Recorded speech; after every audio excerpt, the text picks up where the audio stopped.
So hello people, this is your channel CTV and in this video we are going to do some more questions of LODR. ठीक है, तो ये LODR के जो more questions होंगे ये descriptive question होंगे. इसके बाद हम MCQ के रिस्पेक्ट में स्पेसिफिक वीडियो इशू करेंगे. ठीक है, 1 सेकेंड. चलो, क्वेश्चन क्या था? A review report of an auditor. एक ऑडिटर की जो रिव्यू रिपोर्ट होती है is negative in form in expression end of conclusion. Explain. सबसे पहले रिव्यू रिपोर्ट की बात करते हैं. रिव्यू रिपोर्ट होता क्या है? ये एक एश्योरेंस इंगेजमेंट है, बट ये लिमिटेड एश्योरेंस इंगेजमेंट है. तो एक जो रिव्यू रिपोर्ट होती है ये एक रिटर्न रिपोर्ट होती है, ठीक है, जिसमें कंक्लूजन रहते हैं. तो रिटर्न रिपोर्ट जिसमें कंक्लूजन रहते हैं, जो एक तरीके से क्या कन्वे कर रहे हैं, ये एक्सप्रेस कर रहे हैं एश्योरेंस एक सब्जेक्ट मैटर इन्फॉर्मेशन के रिस्पेक्ट में. तो देखो, पॉइंट ये है कि रिव्यू रिपोर्ट जो होता है वो SRE में देख रखते हैं. रिव्यू रिपोर्ट जो है SREs के अकॉर्डिंग बनाना पड़ता है. तो according to standard of review engagement, standard और रिव्यू इंगेजमेंट, जो रिव्यू रिपोर्ट होता है ना वो एक लिमिटेड एश्योरेंस इंगेजमेंट होता है. वैसे जो है रिव्यू रिपोर्ट की जगह एक होता है एश्योरेंस रिपोर्ट. तो एक वो assurance report reasonable assurance engagement है, पर review report limited assurance engagement है. ठीक है, तो रिव्यू रिपोर्ट क्या होता है? एक रिव्यू रिपोर्ट एक लिमिटेड एश्योरेंस इंगेजमेंट है. वो एक रीजनेबल एश्योरेंस भी नहीं देता और एक लिमिटेड एश्योरेंस देता है. वहाँ पे इनफैक्ट ओपिनियन भी फॉर्म नहीं होते हैं, वहाँ पे कंक्लूजन फॉर्म होते हैं, राइट. तो ये लिखा हुआ है कि जो रिव्यू रिपोर्ट है ये एक रिटर्न रिपोर्ट है. ठीक है, ये एक रिटर्न रिपोर्ट है जिसमें कंटेन होता है कंक्लूजन. तो एक ये रिटर्न रिपोर्ट है, ठीक है, जिसमें कंक्लूजन कंटेन होता है. ठीक है, दैट कन्वेज. और वो जो कंक्लूजन है, क्योंकि ऑब्वियसली बात है रिटर्न रिपोर्ट है जिसमें कंक्लूजन कंटेन होता है, वो कंक्लूजन कन्वे क्या करता है? वो कन्वे करता है कि the assurance obtain about the subject matter information. ठीक है, इट कन्वेज द एश्योरेंस कि हमने एश्योरेंस ऑब्टेन करा है, पर वो जो एश्योरेंस है ना वो लिमिटेड एश्योरेंस है. तो we have obtain the assurance of the given subject matter information, but वो एश्योरेंस लिमिटेड है. रही बात है एश्योरेंस इंगेजमेंट की, एश्योरेंस रिपोर्ट की.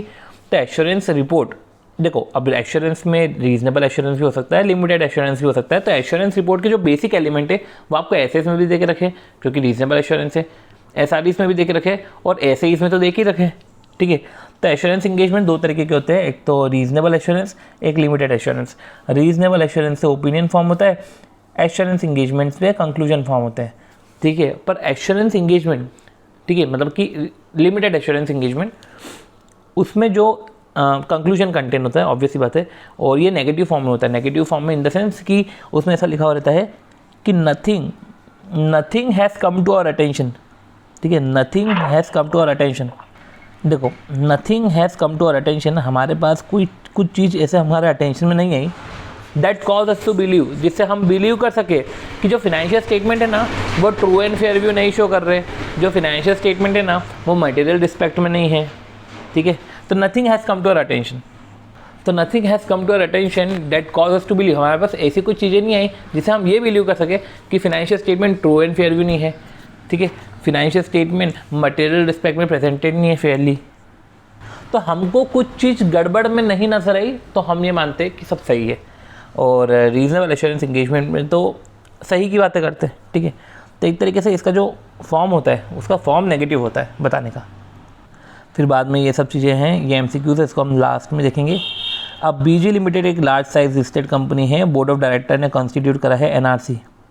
इसमें non executive and independent director है.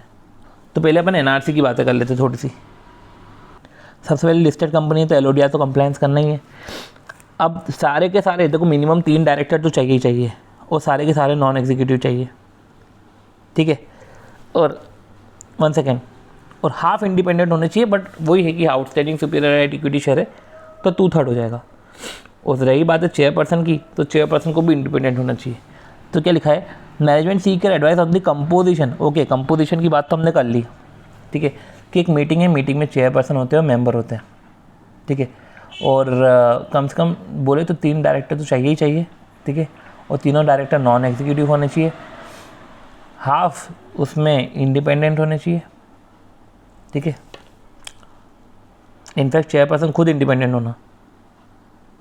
तो कमेटी जो बनती है वो एटलीस्ट 3 डायरेक्टर से बनती है. 3 डायरेक्टर ऐसे वैसे भी नहीं, नॉन एग्जीक्यूटिव डायरेक्टर, उसमें से आधे इंडिपेंडेंट होने चाहिए. ठीक है, और वही बात आ जाती है कि जो हमने बोला कि अगर outstanding superior right equity share है तो 2/3. ठीक है, चेयरपर्सन भी इंडिपेंडेंट डायरेक्टर. अब सिंस ये लिस्टेड कंपनी है तो उसको 177 के साथ LODR भी फॉलो करना पड़ेगा। तो जब आप 177 और LODR फॉलो करोगे तो देखा जाए तो ये दोनों चीज़ तो दोनों में कॉमन है कि नॉन एग्जीक्यूटिव डायरेक्टर होने चाहिए, आधे इंडिपेंडेंट डायरेक्टर होने चाहिए, ये तो चलो ठीक है। चेयरपर्सन इंडिपेंडेंट होना चाहिए, ये LODR का कंप्लायंस हो जाएगा। और कंपनी का चेयरपर्सन कमेटी का चेयरपर्सन नहीं होगा, ठीक है। कंपनी का चेयरपर्सन यही लिखा है, चेयरपर्सन ऑफ कंपनी, ठीक है। वो कमेटी का चेयरपर्सन नहीं होगा, वो मेंबर हो सकता है, ठीक है। तो नॉमिनेशन एंड रेम्यूनरेशन कमेटी, ठीक है। तो नॉमिनेशन रेम्यूनरेशन कमेटी के काम होते हैं। अब ये काम जो है अभी हमको देखना है। तो देखो इसका निमोनिक बना लेते हैं। निमोनिक क्या है? बकरी। अब कैसे कि देखो फॉर्मुलेशन ऑफ क्राइटेरिया, क्राइटेरिया किसका? क्राइटेरिया या पॉलिसी बनाना ना, एक फॉर्मुलेट कर दे क्राइटेरिया पॉलिसी, तो किसका बनाना? बकरी का। सी बी से है बोर्ड डाइवर्सिटी, तो फॉर्मुलेशन ऑफ क्राइटेरिया या पॉलिसी, ठीक है, ऑफ बोर्ड डाइवर्सिटी, ठीक है। क्यू से क्वालिफिकेशन, कि क्या क्या क्वालिफिकेशन होना चाहिए डायरेक्टर में, ठीक है, तो क्वालिफिकेशन। फिर एक आता है रेम्यूनरेशन पॉलिसी, एक है इंडिपेंडेंस पॉलिसी, कि क्या क्या होना चाहिए इंडिपेंडेंस होने के लिए। फिर क्राइटेरिया बताना है परफॉर्मेंस इवैल्यूएशन का, कि इस तरीके से हम परफॉर्मेंस इवैल्यूएशन करेंगे, ये क्राइटेरिया है फॉर परफॉर्मेंस इवैल्यूएशन। नोट करना कि क्वालिफिकेशन वाला क्राइटेरिया भी यही बताएंगे, ठीक है, कि देखो कैसे, मतलब कि किस क्राइटेरिया के तहत क्वालिफिकेशन होगा, ठीक है, formulation of criteria in respect of qualification. और फिर उसके बाद कौन क्वालिफाइड हुआ वो भी यही बताएंगे। देखो जैसे लिखा हुआ है आइडेंटिफाइंग पर्सन, एक तो बोल दिया कि हम फॉर्मुलेट करेंगे क्वालिफिकेशन का क्राइटेरिया, तो उस क्राइटेरिया में कौन पास हुआ वो भी यही बताएगा। Identifying person who are qualified to become director, तो आप डायरेक्टर कौन बन सकता है, कौन सीनियर मैनेजमेंट बन सकता है। तो देखो एक पॉइंट तो ऐसे जुड़ गया। हम तो पहले बकरी कर रहे थे कि बोर्ड की डाइवर्सिटी की पॉलिसी, क्वालिफिकेशन के क्राइटेरिया, रेम्यूनरेशन पॉलिसी, इंडिपेंडेंस का criteria, performance evaluation and qualification के क्राइटेरिया के according who is qualified, and फिर बोर्ड को बताएंगे कि ठीक है बोर्ड को recommend to the board their appointment और रिमूवल जो भी है। फिर एक पॉइंट आता है कि वेदर टू एक्सटेंड और continue the term of appointment of independent director, क्या हम एक्सटेंड कर दें, ठीक है, वेदर द एक्सटेंड और continue the term of appointment of independent director. तो क्वालिफिकेशन से ही आ गया कि क्वालिफिकेशन के क्राइटेरिया को अकॉर्डिंग कौन क्वालिफाइड हुआ है, फिर बोर्ड को रिकमेंड करेंगे उसका अपॉइंटमेंट या रिमूवल। और वही परफॉर्मेंस इवैल्यूएशन का भी इन्होंने क्राइटेरिया बनाया है, और परफॉर्मेंस इवैल्यूएशन के आधार पर यही बताएंगे, मतलब ये खुद ही परफॉर्मेंस इवैल्यूएशन क्रिएट करेंगे और ये खुद ही बताएंगे वेदर टू एक्सटेंड और कंटिन्यू द इंडिपेंडेंट डायरेक्टर का टर्म, जो इंडिपेंडेंट डायरेक्टर का टर्म है, क्योंकि हमने परफॉर्मेंस इवैल्यूएशन का क्राइटेरिया बनाया, हमने उसको चेक करा, हमने देखा कि इंडिपेंडेंस अपॉइंटमेंट इंडिपेंडेंट डायरेक्टर को हम एक्सटेंड करें, कंटिन्यू करें पी के क्राइटेरिया के मुताबिक। तो इस तरीके से रोल ऑफ एनआरसी क्वाइट समझ में आ गया हमको। बकरी पढ़ लिया हमने, बकरी से पूरे 4 पॉइंट समझ में आ गए। एक तो परफॉर्मेंस इवैल्यूएशन एक चीज़ जो ये समझ में आ गई, फिर क्वालिफिकेशन के आधार पर कौन क्वालिफाइड हुआ है, और परफॉर्मेंस इवैल्यूएशन की रिपोर्ट पे जो है क्या हम एक्सटेंड करें इंडिपेंडेंट डायरेक्टर को कि नहीं। चलो अगला क्वेश्चन कि mister Ibrahim was appointed as statutory auditor of new and old, both the company were having their base in Chennai, और रिसेंटली लिस्ट करे shares on the stock exchange for the financial year 2021। Ibrahim ने sign करा limited review report, ये इब्राहिम ने sign करा limited review report for each quarter. देखो याद हो जाएगा, फाइनेंशियल 2021 में इब्राहिम ने साइन करे लिमिटेड रिव्यू रिपोर्ट हर क्वार्टर के, और 3 क्वार्टर तक इसने साइन करे। Owing to personal commitment and increased workload, he tendered his resignation to Mr. New. नहीं कर सकते, टू मैसर्स न्यू कर दिया, नहीं कर सकते, to messrs new limited on 30 January, and ask the company कि आप दूसरे ऑडिटर को अपॉइंट कर दो, वो ऑडिट रिपोर्ट इशू कर देगा रिमेनिंग क्वार्टर के लिए and for financial year 2021 as a whole. तो भाई नहीं कर सकते, अगर आपने 3 क्वार्टर के लिए इशू कर लिए है तो चौथे क्वार्टर की भी लिमिटेड रिव्यू ऑडिट रिपोर्ट आपको ही इशू करनी पड़ेगी। इनफैक्ट फाइनेंशियल ईयर 2021 की एनुअल रिपोर्ट को भी आपको इशू करना पड़ेगा, और यही पूरा सी नीचे का भी आ रहा है, ठीक है। अब समझो, उसने साइन करे पहले 3 क्वार्टर के, पर पर्सनल कमिटमेंट और इंक्रीज वर्कलोड के आधार पे उसने नहीं करा, ठीक है। तो देखो, और बाद में जो भी है उसने इमीडिएटली इन्फॉर्म करा कि वो डिस्क्वालीफाइड हो गया है, ठीक है, और वो नहीं इशू कर पाएगा रिपोर्ट आखिरी क्वार्टर की। खैर, LODR रेगुलेशन के आधार पे इफ़ ऑडिटर है साइन, वही limited review audit report sign कर दिया है पहले 3 क्वार्टर का, तो रेजिग्नेशन के पहले लास्ट क्वार्टर की report as well as audit report for such financial year, ठीक है। तो लिमिटेड रिव्यू ऑडिट रिपोर्ट और ऑडिट रिपोर्ट, तो ऐसे केस में mister Ibrahim is required to issue audit report last quarter and audit report 2021 की, ठीक है। अब समझो, mister Ibrahim is required to issue audit report for the last quarter and audit report for 2021 for new limited as he has issue audit report for first 3 quarter, ठीक है। ये तो तुमको करना ही पड़ेगा। बट समझो, इसका जो दूसरा क्वेश्चन का पार्ट है ना, वो ये था कि एक डिस्क्वालिफिकेशन अट्रैक्ट हो गया क्योंकि उसने बोरो करे सम 6 लाख का। तो समझो, मिस्टर इब्राहिम को इशू करना पड़ेगा ऑडिट रिपोर्ट लास्ट क्वार्टर की एंड ऑडिट रिपोर्ट 2021 की, जिसके पहले जो हमने क्वेश्चन पढ़ा उसमें ये था। पर अगर डिस्क्वालिफिकेशन अट्रैक्ट हुआ है, ठीक है। अब देखो, ये आपको समझना पड़ेगा कि ये प्रोविजन तब अप्लाई नहीं होगा। लिखा हुआ है this provision not apply if disqualification attract, ठीक है। तो जब डिस्क्वालिफिकेशन अट्रैक्ट हुआ तो नहीं लगेगा। तो समझ रहे हो कि यू तो तुमको करना ही चाहिए, पर डिस्क्वालिफिकेशन अट्रैक्ट हुआ तो फिर तुम नहीं कर पाओगे, ऐसा ऐसी, ठीक है। बाकी तो MCQs इसमें अच्छे खासे हैं, ठीक है। MCQs को तो हम देख लेंगे बाद में, राइट। अब एक और क्वेश्चन आता है, ये आखिरी के 3 क्वेश्चन हैं और इस तरीके से जो है हमारा LODR ओवर हो जाएगा, ठीक है। ओके, अब बैक टू बैक 3 क्वेश्चन आते हैं। See, Rao and company chartered accountant firm is appointed as principal auditor. तो समझो, एक कंपनी है, उसका प्रिंसिपल ऑडिटर है, ठीक है। फिगर ऑफ इनकम और नेटवर्थ और of 5 out of 7 component of Trump, ठीक है। तो वो जो कंपनी है ना, वो ट्रम्प है, उसके 7 कंपोनेंट है, ठीक है।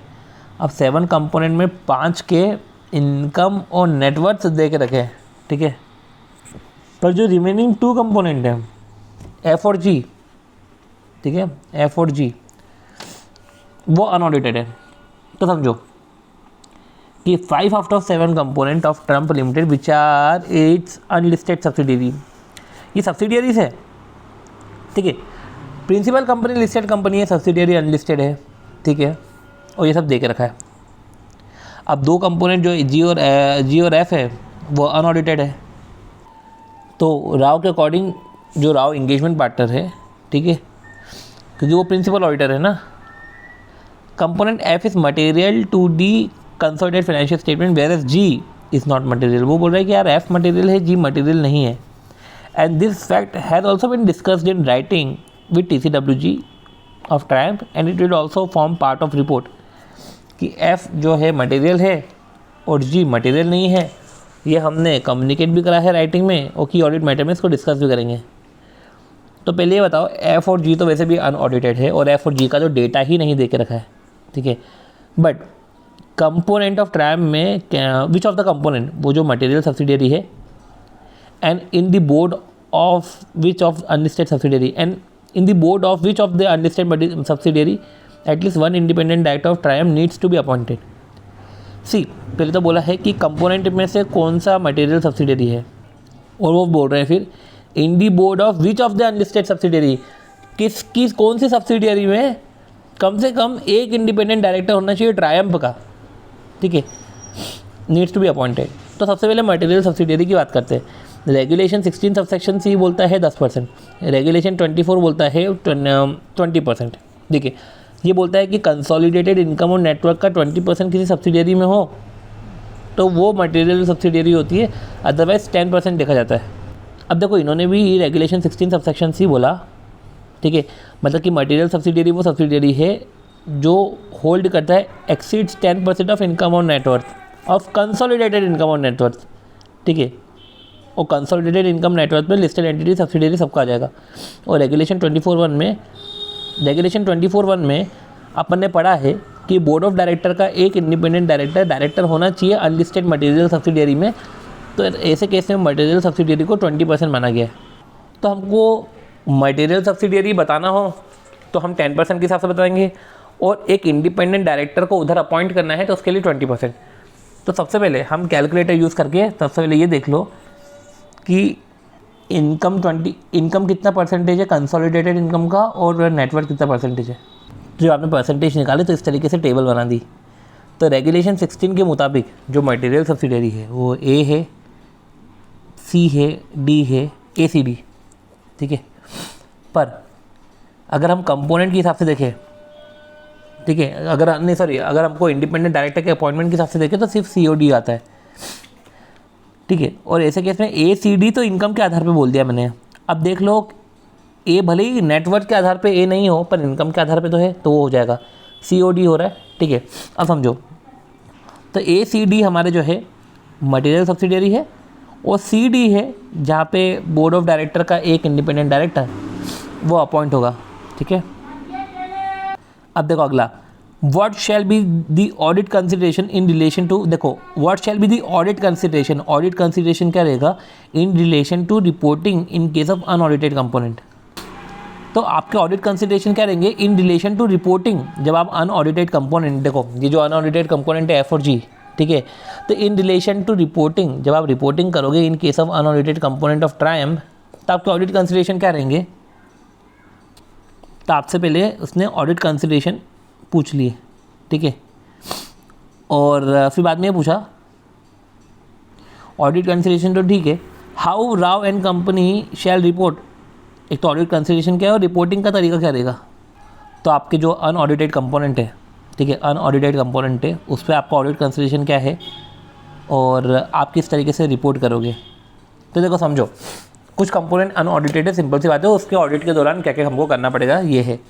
अब इन्होंने पूरा बता के रखा है सीन। देखो financial statement of all component वैसे तो ऑडिट होने चाहिए, तो financial statement of all component including CFS वो ऑडिट होने चाहिए, भले वो कंसोलिडेट फिनेंशियल स्टेटमेंट को ऑडिटर करे या कंपोनेंट ऑडिटर करे, ठीक है।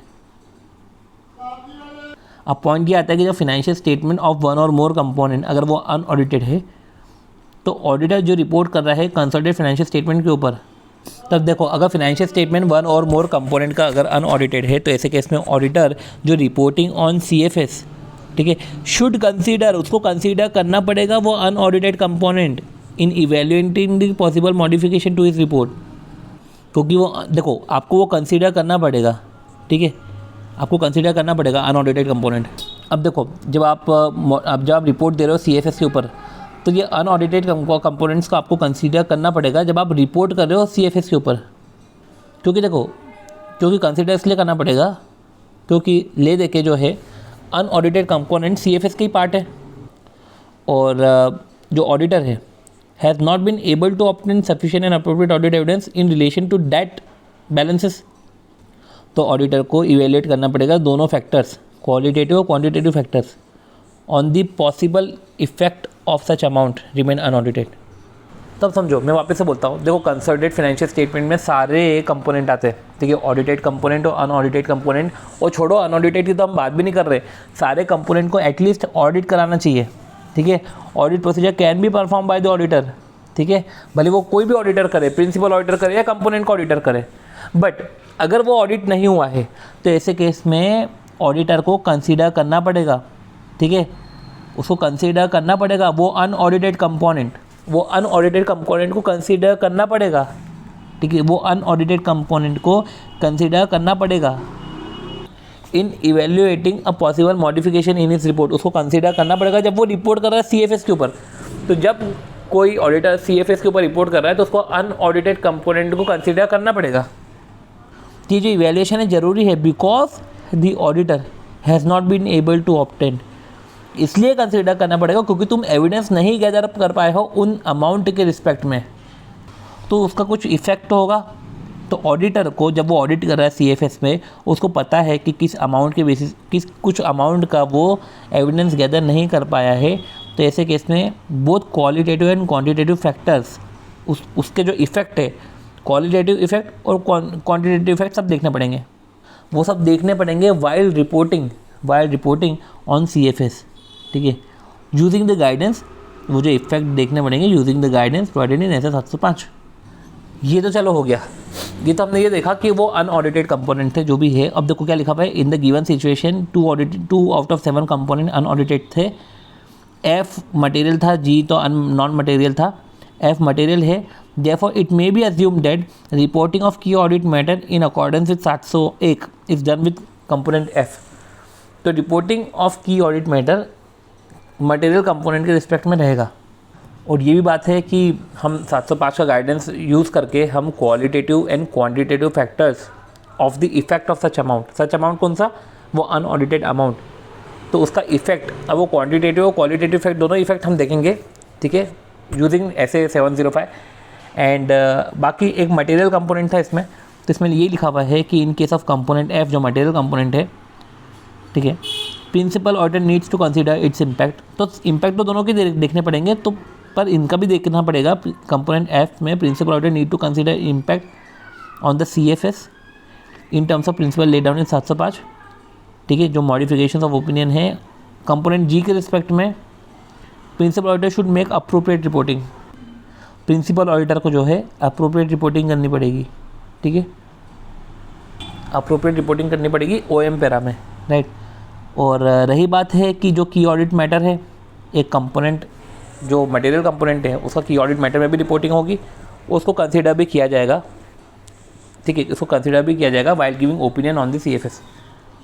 अब देखो रही बात है, देखो BN लिमिटेड एक लिस्टेड एंटिटी है, 2 सब्सिडियरी है, नेमली बस एंड रोबस। बोथ दी सब्सिडियरी वो अनलिस्टेड है, ठीक है। कंसोलिडेटेड नेटवर्थ BN और उसके सब्सिडियरी का 350 है, इंक्लूडिंग नेटवर्थ ऑफ बस एंड रोबस जो भी है 36 एंड 80। आप समझ रहे हो, नेटवर्थ दे के रखा है 350 और 350 का 10% 36 और 350 का 20% से ऊपर, मतलब कि समझ रहे हो 10% में आता है बस और 20% में आता है रोबस, ठीक है। ऑन ऑब्जर्विंग द फैक्ट जो सीनियर मैनेजर ने एडवाइस किया कि इन्फॉर्म करो मैनेजमेंट को of BN limited to make certain changes in the board of director of both the subsidiary. तो हाँ, एक चेंज तो ये करना पड़ेगा कि जो BN लिमिटेड का इंडिपेंडेंट डायरेक्टर है, जो हमने पढ़ा है BN लिमिटेड का इंडिपेंडेंट डायरेक्टर, उसे डायरेक्टर बनना पड़ेगा अनलिस्टेड मटेरियल सब्सिडियरी में, ये तो है, ठीक है। तो एटलीस्ट 1 इंडिपेंडेंट डायरेक्टर वो 24(1) में है, और रेगुलेशन 16 में मटेरियल सब्सिडियरी दे के रखा है, ठीक है।